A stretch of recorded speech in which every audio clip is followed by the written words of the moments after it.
মেলা সুধী সাধী সজ্জন মণ্ডলী আজকে এই গোপালগঞ্জের গোপালগঞ্জ সদর উপজেলার বোরাশি গ্রামের মতুয়া সম্মেলনে উপস্থিত আছেন। উপস্থিত ছিলেন শ্রী শ্রী ওরাকান্তের ঠাকুর, শ্রী শ্রী সুব্রত ঠাকুর, কার্যকারী সভাপতি বাংলাদেশ মতুয়া মহাসংঘ। এখানে উপস্থিত আছেন বাংলাদেশ মতুয়া মহাসংঘের মহাসচিব, যে পৃথিবীর এক প্রান্ত থেকে ও প্রান্তে এই মতুয়া নাম প্রচার করে যাচ্ছেন। ক্লান্তি নেই।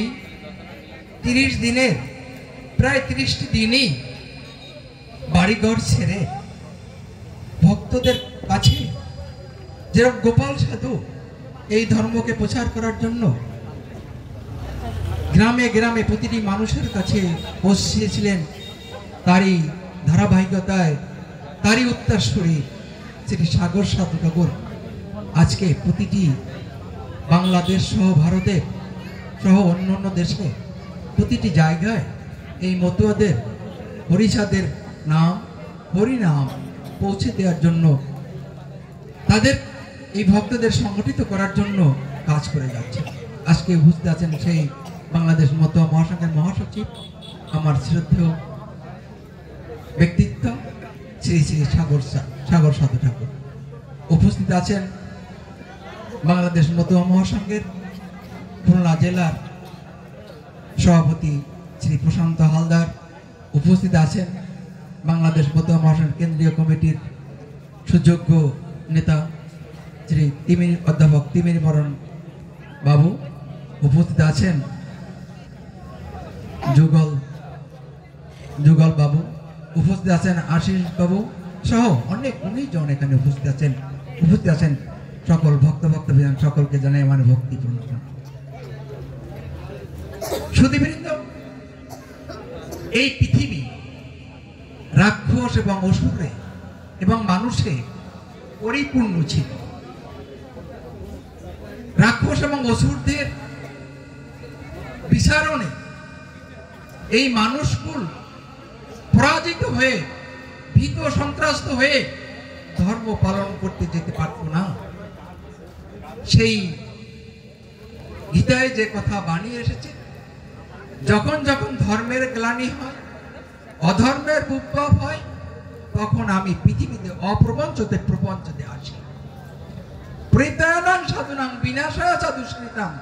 ধর্ম সংস্থাপত্যায় সম্ভাবী যুগে যুগে সাধুদের রক্ষা করার জন্য এবং এই ধর্মকে রক্ষা করার জন্য অপ্রপঞ্চতে এই প্রপঞ্চে ভগবানরা আসছে। এই এখানে সকাল থেকে নাম হচ্ছে। এই নামে মুক্তি, নামে শক্তি, নামে ত্যাগ, নামে আনন্দ, নামে ভক্তি, নামে পূর্ণ। সেই নাম পৃথিবী মানুষের কাছে পৌঁছে দেওয়ার জন্য এবং ধর্মকে স্থাপন করার জন্য এবং সাধুদের রক্ষা করার জন্য, সাধুদের ভক্তদের সাথে সঙ্গ করার জন্য ভগবানরা পৃথিবীতে আবির্ভূত হয়েছেন, অপ্রপঞ্চতে প্রপঞ্চে নেমে এসেছেন। প্রথম মহাপুরুষধারী অবতার রাম। সেই রাম অবতারে ত্রেতা যুগে রাম অবতারে ইচ্ছা ছিল, কথা ছিল যে এই হরিনাম প্রতিটি মানুষের কাছে পৌঁছে দেবে। কিন্তু রাক্ষস বিদ্রোহ, রাক্ষস যুদ্ধ, রাক্ষস দমন, নিজের ভাই যে কলহ, পিতৃসত্য, রাজত্ব করতে যে ওই নাম আর মানুষের কাছে পৌঁছে দেওয়ার মতন সময় ছিল না। তারপর তাকে সময় না পেয়ে পৃথিবী থেকে আবার চলে যেতে হয়েছে। তারাই অসমাপ্ত কাজ, তারা ধারাবাহিকতায় শ্রীকৃষ্ণ আমাদের মাঝে এসেছিলেন। শ্রীকৃষ্ণ তিক্তদ্রুপ রাক্ষস এবং অসুর দমন করে কুরুক্ষেত্রের যুদ্ধের সারথি হয়ে যুদ্ধ সমাপ্ত করে শান্তি স্থাপন করে এই নাম আপনার আমার কাছে পৌঁছে দিতে পারেনি। সুধীজন, আপনারা নিশ্চয়ই জানেন এই যে 16 নাম 32 অক্ষর হরে কৃষ্ণ কৃষ্ণ কৃষ্ণ হরে হরে, এই নামটিও শ্রীকৃষ্ণ নিজে দিয়া যেতে পারেনি মানুষের কাছে, সময় ছিল না, তাকে আবার চলে যেতে হয়েছে। এই নামটি তখন ছিল কিসে? গোপনে বৃন্দাবনের সখীদের মধ্যে, ভক্তের মধ্যে সীমাবদ্ধ। আজকে আপনারা দেখেছেন কিছু মানুষ জপ করে, থলের মধ্যে জপ করে, যে জপ করে তার উপকার হয়, সে বোঝে, সে আনন্দ পায়, কিন্তু পরিবার পরিজন আশেপাশে যারা থাকে তারাও বোঝেও না, শুনেও না, আনন্দও পায় না। মুক্তি হলে ওনার হবে, ওই পরিবার পরিজনের কি হবে? তাই এইটিকে ওই থলের মধ্যে থেকে গোপনের নাম, বৃন্দাবনের নাম বের করে প্রতিটি মানুষের কাছে পৌঁছে দেওয়ার জন্য গৌরাঙ্গ মহাপ্রভুর আবির্ভাব হয়েছে। কলি যুগে গৌরাঙ্গ আবির্ভাব হয়েছে। চেষ্টা করেছিলেন চণ্ডাল সকলের মাঝে নাম, সব ভেদাভেদ ভুলে গেলে চণ্ডাল সমস্ত জাতি ধর্ম ভুলে গিয়ে প্রতিটি মানুষের কাছে পৌঁছে দিতে শুরু করেছিলেন। কিন্তু কালের চক্রে খুব অল্প বয়সে, 48 বছর বয়সেই তাকে ইহদ এই পঞ্চ ত্যাগ করে আবার পরধামে চলে যেতে হয়েছে। পারেনি, প্রতিটি মানুষের কাছে পৌঁছে দিতে পারেনি। তারই ধারাবাহিকতায় তার অসমাপ্ত কাজ এই পূর্ববঙ্গে, এই বাংলাদেশে আবির্ভূত হয়েছেন হরিচাঁদ।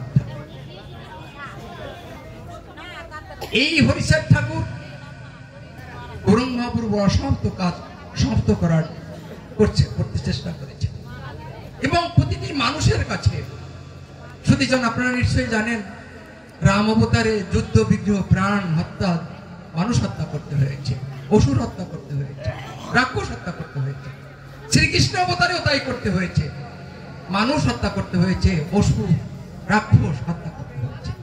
গৌরাঙ্গ মহাপ্রভুর বক্তা এক বলছেন যে গৌরাঙ্গ মহাপ্রভু একবার অস্ত্র ধরেছিলেন কিন্তু যুদ্ধ করেননি, আবার সুদর্শন চক্রকে ফেরত, নিত্যানন্দর কথায় আবার তাকে ফেরত দিয়েছিলেন। কিন্তু এই হরিচাঁদ ঠাকুর, তার না আছে কোনো সমালোচনা, না আছে কোনো কলঙ্ক, না আছে কোনো প্রাণ নাশ, না আছে হাতে কোনো রক্ত, শুধু প্রেম বন্যায় ভাসিয়ে দিয়ে গেছেন। কিছুদিন আগে কোনো কোনো অঞ্চলে বন্যা হয়েছে, ঘের আছে, এখন মানুষের ঘের আছে। এই ঘের কার কোনটা তখন হারিয়ে গেছে। এক বন্যায় যখন অমুকের ঘের, তমুকের ঘের, মন্ডলের ঘের, রায়ের ঘের, কীর্তনিয়ার ঘের যখন একাকার হয়ে গেছে, ঠিক হরিচাঁদ ঠাকুরের নামে প্রেমে এই পৃথিবী জগৎ মাথায় প্রেম বন্যায় ভাসিয়ে দিয়ে গেছে।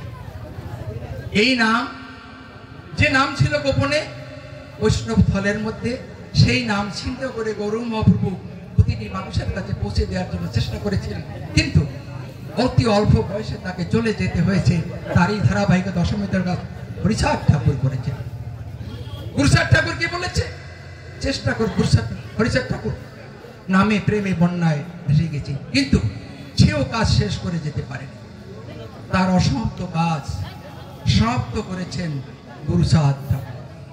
গুরুচাঁদ ঠাকুর বলেছেন, এই পৃথিবীতে আছে যত নগর বন্দর গ্রাম, এই হরিনাম হইবে প্রচার। তারই ধারাবাহিকতায় আজকে এখানে হরিনাম হচ্ছে। আজকে মুসলিম দেশ, সেখানে হরিনাম হচ্ছে। সাদা চামড়ার দেশ আমেরিকায় হরি মন্দির হয়েছে। ওরাকান্দির বারণীর দিনে সেখানে ডাঙ্কা বাজিয়ে হরিনামের শোভাযাত্রা হচ্ছে। বৃন্দাবনে হরিচাঁদ ঠাকুরের মন্দির আছে। আজকে এই হরিনাম যেই করুক না কেন, হরিনাম মুক্তির পথ, মানুষের মুক্তি, সকল জীবের মুক্তি। সুধীজন, আগে আমরা যখন রাতের বেলা রাতে ঘুরতে যেতাম, রাতের বেলা ফিরতাম, তখন অশুভ শক্তির আশ্রয় আমরা ভয় পেতাম। আজকে এই অশুভ শক্তি চলে গেছে, অশুভ শক্তি নেই।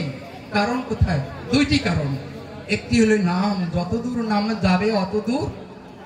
এই অশুভ শক্তি থাকতে পারবে না। কারণ আমরা যখন মারা যাই তখন শ্মশানে নিয়ে যাই হরিনাম দিই। কারণ কি, যখন ভয় থাকবে, বাবা মা বলতো যখন ভয় পাবি তখন রাম নাম করবি, হরিনাম করবি, তখন ভয় আর আসবে না। এই হরিনাম শুনে অশুভ শক্তিরা দূরে চলে গেছে। আর ঠিক আছে কিসের কারণে? এই যে রাস্তাঘাট লাইটের সামনে ওরা আসে না, কারণ ওরা সরকারকে ট্যাক্স দেয় না, যার কারণে ওরা সরকারি রাস্তা দিয়ে হাঁটেও না, ওরকম করে। ওরা নিয়ম পালন করে, কিন্তু আমরা মানুষেরা নিয়ম পালন করি না। সুধীবৃন্দ, এই নাম আমি বেশি সময় বলবো না, আমি বেশি ভালো বক্তাও না। যারা আছেন ভালো বক্তা, আজকে প্রধান বক্তা আছেন, তার কাছ থেকে কথা শুনবেন। তো সুধীবৃন্দ, এই নাম হরিচাঁদ ঠাকুর যখন আসলেন, একা আসেনি, সাথে কিছু খেলোয়াড়, সাথে কিছু সঙ্গী নিয়ে আসছেন, যাদের এত শক্তি যে শক্তি পরব্রহ্মকে অর্জন করেছেন। কাশ্যপ মন্ত্রীর পুত্র নমস্মণি বলেছিল যে আমার বংশধরেরা যেন আমার নামে পরিচিত হয়, এবং এদের মধ্যে আমি ব্রাহ্মণ, এদের মধ্যে যেন ব্রহ্মত্ব অর্জন হয়। বিষ্ণু সেই চাহিদাকে, সেই আশীর্বাদকে, সেই দাবিকে বলেছিলেন তথাস্তু, হবে। কারণ তা হয়েছে। হরিচাঁদ ঠাকুরের ভক্তদের মধ্যে তা পাওয়া গেছে। তারককর্তা, গোলক পাগল, অশ্বিনী গোসাই, গোপাল সাধু, এরা একজন পরম ব্রহ্মকে লাভ করেছিলেন। কিরম পরম ব্রহ্মকে লাভ করেছিলেন?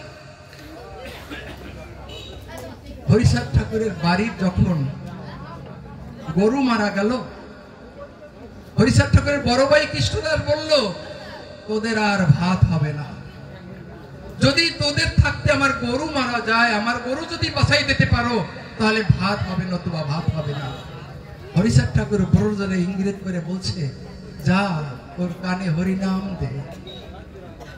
ব্রজ যখন হরিচাঁদ ঠাকুরের নির্দেশে মরা গরুকে গাবি বাচ্চা রেখে চলে গেছে, মরা গরুকে হরিনাম দিছে, এবং যে বলছে, এ মা, ভাই বোন কাঁদছে, তুই ভাই বোনকে দুধ দিবি না, উঠে যা। ব্রজর কথায় সেই মরা গরু জীবিত হয়েছে। এই ক্ষমতা, এই শক্তি পরম্পরাকে অর্জন না করলে করা যায় না। মরা জিনিসকে জীবন দান করা যায় না। এমনি করে গোলক পাগল, অশ্বিনী কর্তার বাবা কার্তিকের মাকে মরে গেছিলেন, গোলকের আঘাতেই মরে গেছিলেন, আবার গোলকই তাকে জীবন দান করেছেন। কার্তিকের, অশ্বিনী ঘোষের বাবা কার্তিকের গরু মারা গিয়েছিলেন, ফেলে দিয়েছে মাঠে।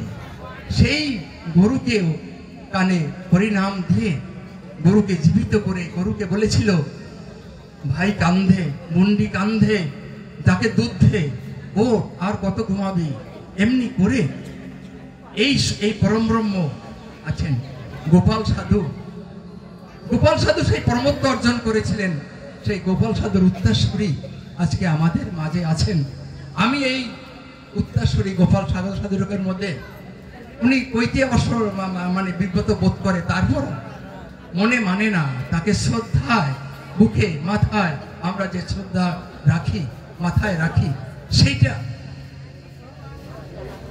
গোপাল সাধু যেমন এই হরিনাম দিয়ে এই দক্ষিণ বঙ্গ, বিশেষ করে খুলনা, বরিশাল, পটুয়াখালী এই অঞ্চল আবাদ করেছেন, ঠিক সাগর সাধু ঠাকুর তার চেয়েও, আমি মনে করি তার চেয়েও বেশি কাজ করছেন আজকে প্রতিটি মানুষের।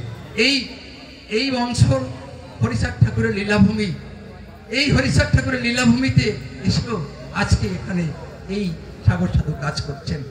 এই গোপাল সাধু কেমন ব্রহ্ম অর্জন করেছিলেন? গোপাল সাধু যখন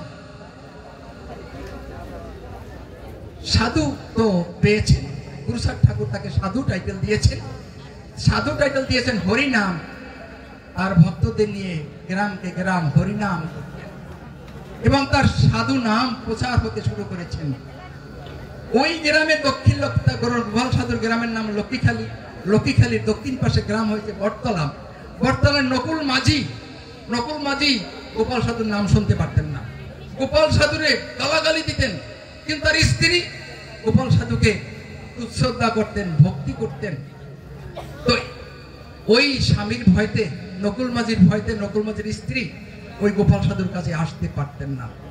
একদিন নকুল মাঝি মামলার কাজে বাগেরহাট আসবেন, বাগেরহাট রওনা হয়েছেন। নকুল মাঝির স্ত্রী মনে মনে চিন্তা করছেন, বাগেরহাট থেকে তো আসতে দেরি হবে, কারণ এরকম তো রাস্তা ছিল না, হাঁটা পথ ছিল, নৌকার পথ ছিল, লঞ্চের পথ ছিল, আসতে দেরি হবে। তবে আমি আজকে একটু গোপাল সাধুর দর্শন পেয়ে সান্নিধ্য পেতে যাই। এমনি করে গোপাল সাধুর কাছে নকুলের স্ত্রী চলে আসছে, এসে তাকে প্রণাম করে ওখানে বসছে, নাম গুণগান কীর্তন শুনছে। এদিকে নকুল মাঝি খুব তাড়াতাড়ি বাড়ি চলে আসছে, বাড়ি এসে ডাকছে, তাকে ডাকছে, দেখতেছে না, কোথাও পাচ্ছে না। শুনে প্রতিবেশী বলে যে তিনি লক্ষ্মীখালি গোপাল সাধুর কাছে গেছেন, উনি তেলে বাগুনে জ্বলে সেখানে গেছেন। সেখানে যে গালাগালি শুরু করছে, তোকে আজকে পোড়াইয়া মারবো, তোকে আজকে হ্যান করবো, ত্যান করবো, তোকে আজকে এ করবো, সে করবো। তার উত্তেজিত কথায় গোপাল সাধু প্রতিবাদ করছেন, ও নকুল মশাই, আগুনে পোড়াইয়া মারবেন, পোড়াইয়া দেখছেন কেমন লাগে? বলছে পারি না, তাই কি? বলে ওনার একটা ল্যাম্প ধরাই দে। তখন তো ল্যাম্প ছিল কুপি, কেরাসিনের কুপি ছিল, তখন কুপি ধরাইয়া তার হাতে দেছে। তখন সেই কুপি, সেই ল্যাম্প তার স্ত্রীর কাপড়ে ধরতেছে, আগুন কাপড়ে ধরছে না। তখন বলে কি ধরে না? তো বলছে তাহলে কেরোসিন ঢেলে দাও কাপড়ে, তারপর দাও। কেরোসিন ঢেলে দিয়ে তারপর আগুন ধরাই দিচ্ছে, ধরে না।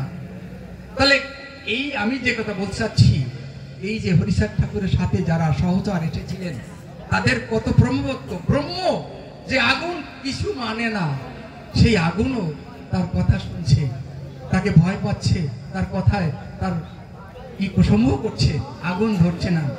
যখন ধরছে না, ধরছে, তখন নকুল মাঝি তখন গোপাল সাধুর সাথে গায়ে ভুটে বলে বলছে যে গোপাল সাধু, সাধু মশাই, আজ থেকে তোমার সাথে আমার আর কোনো বিরোধ নাই, বিরোধ রইল না।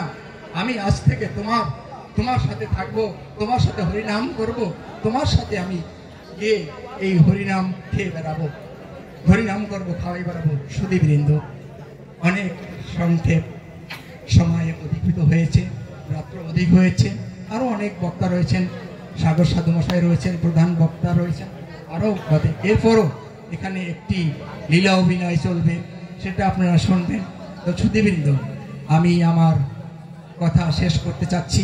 সুধীবৃন্দ, যাবার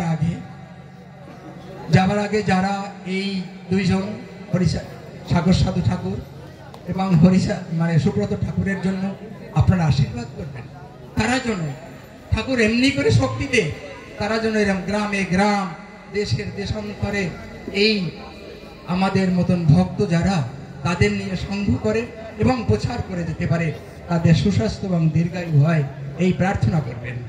সুধীবৃন্দ, আপনারা যারা আছে, আপনাদের আমি ঠাকুরের কাছে প্রার্থনা করি সুস্বাস্থ্য এবং দীর্ঘায়ু হোক, এবং আমার জন্য আশীর্বাদ চাচ্ছি, যতদিন আমার দেহে প্রাণ আছে ততদিন যেন এই মদে মাতাল হয়ে থাকি, অন্য ধ্বনি যেন আমার কানে না আসে। এরপরও যদি আমার কোনো জন্ম হয়, তেমনি করে যেন মানুষ কুলে জন্ম হয় এবং আপনাদের সাথে সঙ্গ করতে পারি, এই প্রত্যাশা জানিয়ে সকলের সুস্বাস্থ্য এবং দীর্ঘায়ু কামনা করে কথা শেষ করছি। জয় হরিচাঁদ, জয় গুরু।